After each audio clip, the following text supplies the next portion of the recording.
Yo, what's going on? I want to give an apology to Louis Farrakhan. That's right. I've been listening to him all day, and I'm going to listen to him when I get in the house and take my butt to bed. But he really caught my attention when he spoke on Donahue, and I think, I don't know the other show, but he was on two talk shows. I watched 35 minutes out of 40 minutes of his interview on Arsenio Hall. And I always thought that's why, my dad told me that's why they canceled him. My dad told me that the Jews didn't want him, they didn't want him interviewing Minister Farrakhan. Now, I've made statements about him on this channel, and a lot of it was out of ignorance.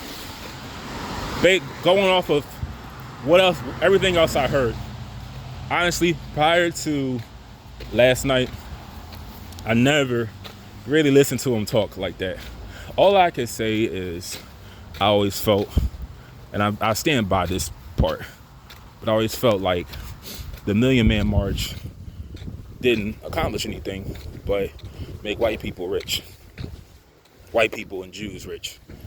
Because every business that you slept, ate, or rested at, slept, ate, or purchased gas from, you made them rich. It's not like he told you to support a black business on your way here. No. So I'm not going to be disrespectful, but I don't see the point of a third march either. You know, because I famously said this on an old channel. I said, it's the second Million Man March, and not a motherfucking thing has changed. We don't need a third one.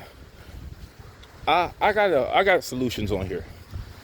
But in spite of all that, I listened to him talk. I've taken in his words, and I'm going to keep listening, but it's nothing that he says that I find incorrect. There's nothing hateful about him. There's nothing racist about putting yourself first, loving yourself. What it is his message that people can't get on board with.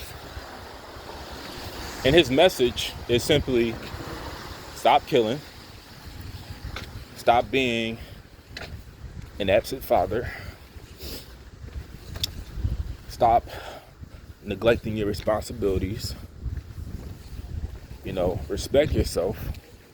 The opposite of what you see on TV or social media, that's what he is all for. The opposite of a gang member, the opposite of a drug dealer, the opposite of a crook, a thief, an absent father, the opposite of anything that brings down the so-called black community. I believe, listening to him, he's all for the opposite.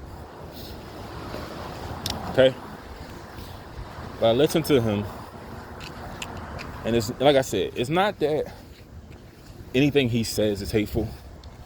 It's more like the negative image of the so-called black community is how a lot of his critics make their money. See, Vlad TV doesn't like Louis Farrakhan. It's not because Vlad TV is a God-fearing, practicing Jew. No.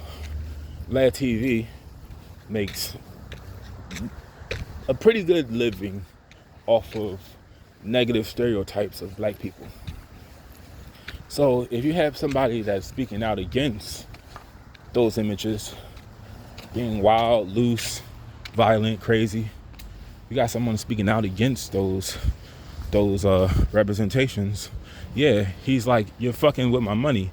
My money is being threatened. My money, I could lose money.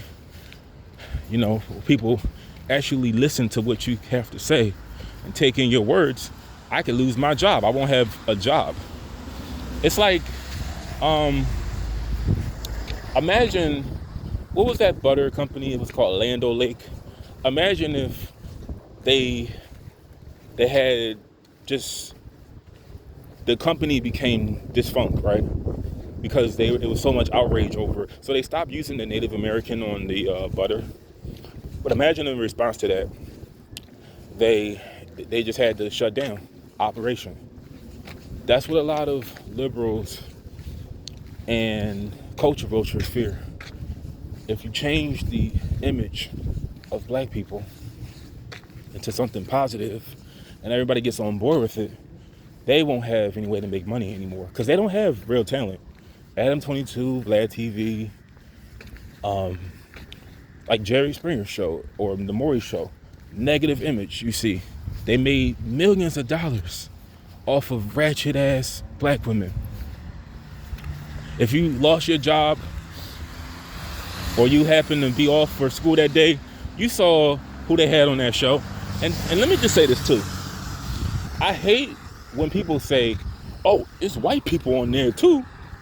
It's other people on there too. Listen to what I'm saying. Stay at, like, when you say that, when you say things like that, it tells me you're not serious about the issue. If I said that, I don't want to use no fucking analogy, but I want to make an apology to Louis Farrakhan because I misjudged him. I really didn't know too much about him. I would just go based off of what I heard. I just felt that he was responsible for the death of Malcolm X. I always felt that he was against our community. But let me just say this. I'm still watching and learning, but I feel that his message is good. His message makes sense. There's nothing hateful about loving yourself, taking care of yourself.